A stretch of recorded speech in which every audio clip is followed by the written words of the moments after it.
suatu hari, tepatnya adalah hari Kamis, saat itu waktu istirahat sekolah menyapa. 5 orang siswa berkumpul untuk merencanakan acara di sekolah mereka.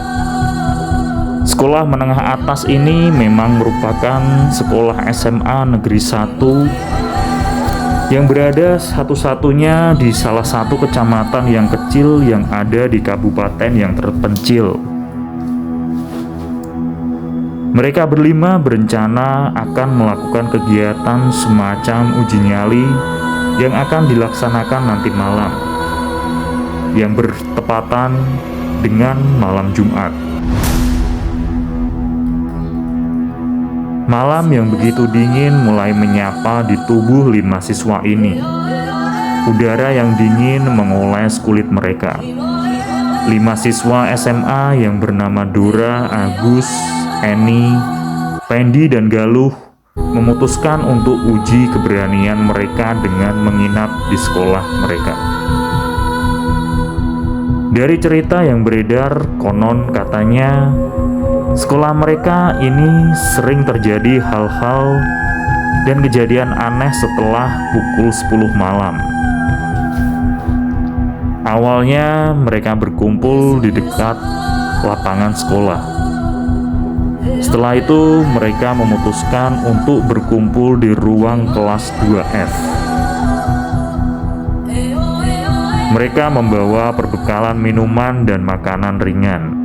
Sembari menunggu pukul 10 malam, mereka berlima asik bercerita sambil tertawa. "Ayo, kita keliling sekolah. Siapa yang takut?" Agus mengajak sambil menantang. Semua berangguk tanda setuju, meski perasaan was-was dan cemas mulai merayapi diri mereka. Mereka mulai keluar dari kelas satu persatu dan berjalan dengan pelan menuju lorong sekolah yang panjang dan gelap. Setiap langkah tapak mereka terasa menegangkan. Eni yang paling penakut di antara mereka berlima terus saja berpegangan pada lengan Pendi. "Tunggu, apakah kalian dengar itu?" Dora tiba-tiba berhenti berjalan. "Dengar apa sih?" tanya Galuh. "Aku mendengar seperti ada suara langkah kaki berada di belakang kita," jawab Dora dengan wajahnya yang pucat.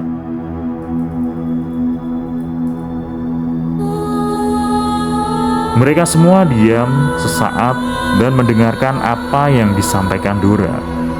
Dan benar saja, ada suara langkah tapak kaki yang pelan, namun seakan mengikuti mereka berlima.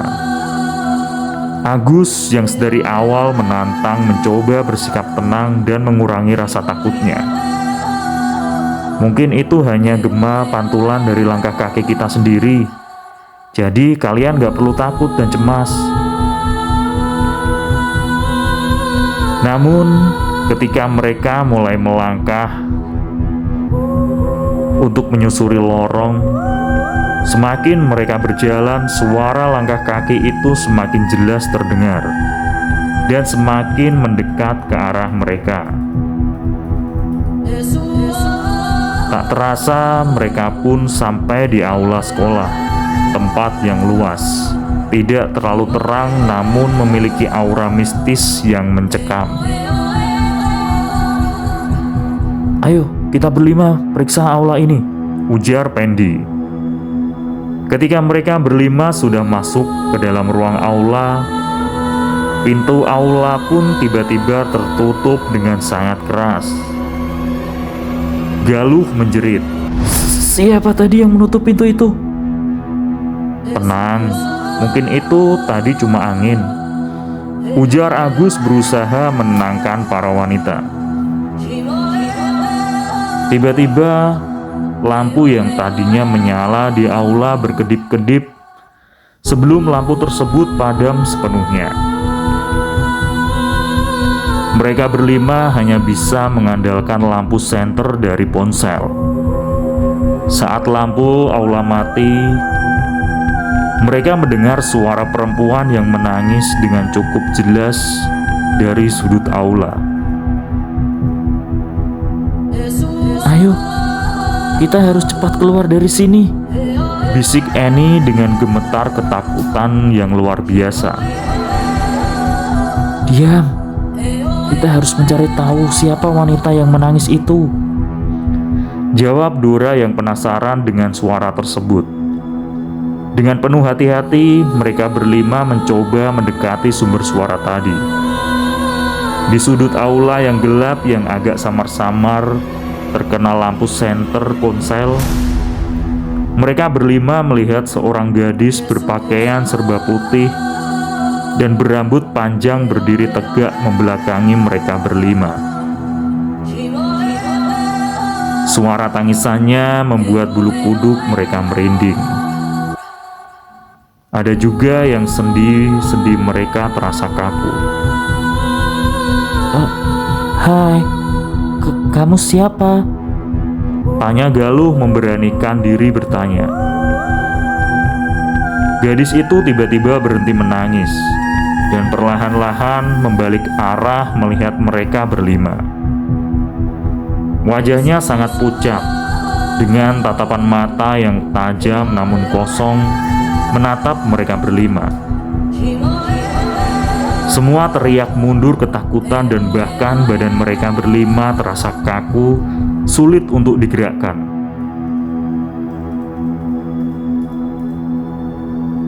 Pergilah kalian semua. Tidak seharusnya kalian berada di sini." Suara gadis itu yang serak, namun tegas dan penuh amarah yang luar biasa. Ayo cepat kita pergi." Agus menarik lengan Dora, tapi tiba-tiba yang tak disangka, gadis itu menghilang dan muncul kembali tepat di hadapan mereka berlima. "Kalian akan menyesal sudah berani datang ke sini," bisiknya. Lampu pun tiba-tiba menyala dengan terang. Akan tetapi gadis itu sudah menghilang entah kemana. Mereka berlima pun berlari tunggang langgang menuju pintu aula yang tadi tertutup.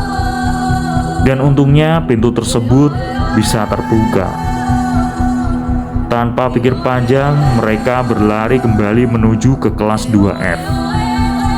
Dengan nafas tersengal-sengal dan tergopoh-gopoh, sambil menahan rasa takut yang luar biasa. Apa itu tadi?" tanya Pendi dengan suara bergetar ketakutan. Aku tidak tahu apa itu tadi, tapi sebaiknya kita gak perlu mencari tahu lagi," jawab Dora dengan nafas yang tersengal-sengal dan rasa yang takut luar biasa.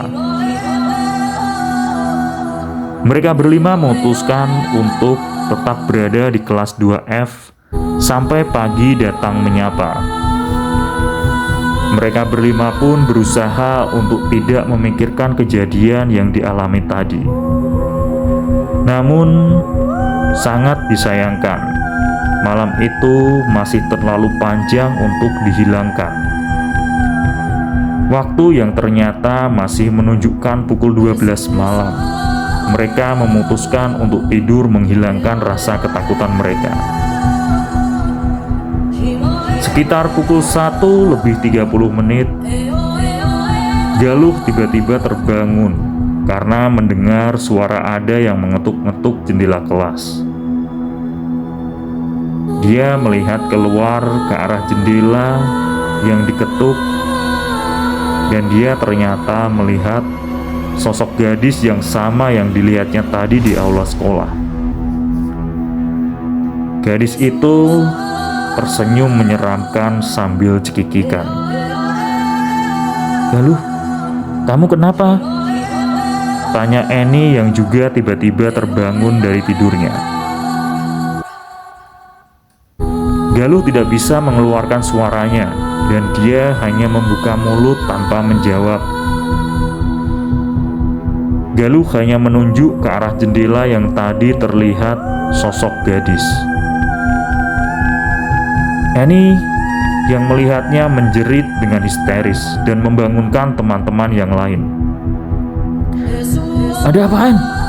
Kita harus pergi sekarang, Teriak Agus dengan lantang. Mereka berlima berlari keluar dari kelas dengan cepat. Namun, setiap lorong ruangan yang mereka lalui seakan hanya berputar-putar dan membawa mereka kembali ke kelas 2F. Mereka berlima terperangkap dalam labirin lingkaran yang menakutkan. Ini tidak mungkin. Gumam Pendi dengan putus asa dan rasa takut yang luar biasa.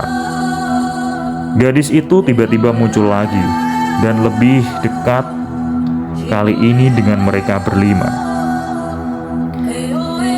Kalian berlima tidak akan pernah bisa keluar dari sini, Bisiknya gadis itu sebelum ia menghilang dalam gelap. Ketakutan mereka berlima mencapai puncaknya saat itu. Agus yang sedari awal merasa sangat pemberani pun dibuat takut yang sangat luar biasa. Mereka akhirnya menyadari bahwa mereka benar-benar tidak bisa keluar dari sekolah tersebut. Pagi hari pun tiba. Penjaga sekolah yang sedang bersih-bersih menemukan mereka pingsan di kelas 2F. Tidak ada satupun siswa yang percaya dengan cerita mereka berlima dengan kejadian yang mereka alami. Tapi semenjak malam itu, mereka berlima akhirnya tahu satu hal, bahwa sekolah mereka menyimpan satu rahasia yang mengerikan untuk diketahui. Dan mereka berlima adalah saksi bisu dari kegelapan sekolah yang bersembunyi dan bersemayam di dalamnya.